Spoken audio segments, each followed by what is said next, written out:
Mr. Gilligan. Good morning, everyone. My name is James Gilligan. I served a 4-year and a 2-year contract honorably for the United States Marine Corps. While on active duty, I achieved the rank of corporal and was promoted in the individual ready reserve to the rank of sergeant. I was deployed in Kuwait and later in the initial assault 5 years ago to Iraq for Operation Iraqi Freedom in 2003 with the 2nd Marine Division, 2nd Combat Engineer Battalion, H&S Company, CEB, Maine, and served as a member of the Nuclear Biological Chemical Reconnaissance Team for the Combat Engineer Battalion, Maine.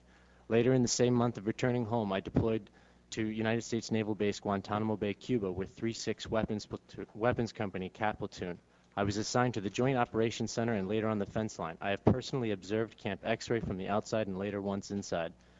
In 2004, I was deployed with the same unit to Afghanistan in support of Operation Enduring Freedom. I have testimony on all 3 deployments to be entered into the records. However, today, in the message of solidarity with IVAW, we're only going to talk about and speak about Iraq. I'm also a number of that 120 a week. In 2007, tried to take my life as well. I feel deep regret and remorse for what we've done in Iraq and on the global war on terror. This is my testimony. Kuwait and Iraq, 2003. The initial invasion was to be a mechanized breach, or a MICLIC. It's a tub of C4 on a high-tension rope with a detonation cord inside. It fires on a rocket over a minefield and is used in counter-landmine warfare to make a lane which trucks can drive through. We practiced this maneuver twice in Kuwait and never performed it. It was on the Oral History Review DSIT-AE 015, conducted January 14th of 1991, an interview between Major Dennis P. Levin of the 130th Military History Detachment and Major Walter Wilson, Jr. S3, 1st Battalion, 504th Infantry. It was quoted right away. Major Levin: the primary focus of this interview is the training relative to the Iraqi strong point that was constructed on the Ali Range, and I am interested in what preparation you had before the training operation, and then if you could just kind of take me to the operation as it went.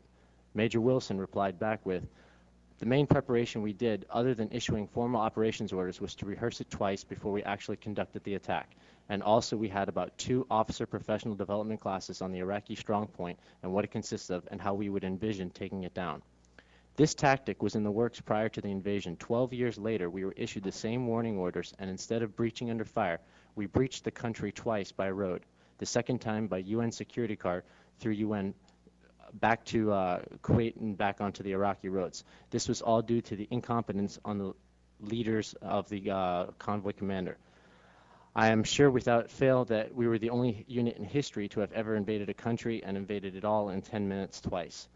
It was then that we drove on through the day and continued unhindered for most of the next 2 days, while American air power pounded the hell out of Iraqi armor and buildings with depleted uranium rounds. The amount of destruction was tremendous, and we watched once while in a traffic jam as a pair of Apaches laid rockets and gunfire into the heart of a city a few kilometers in the distance.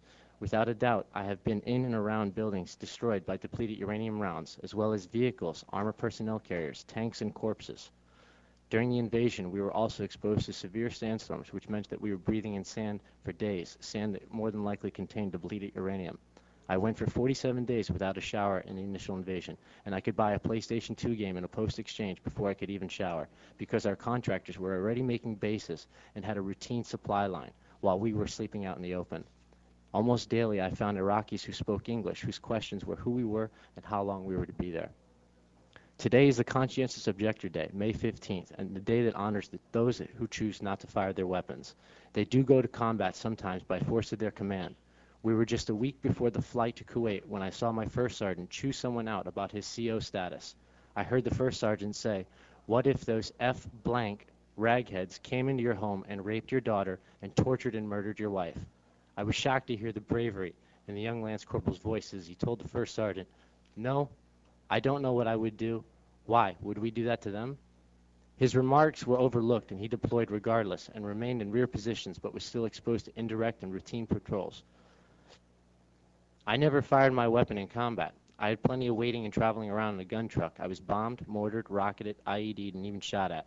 And although all through that I still had not had the reasonable level needed to escalate the deadly force.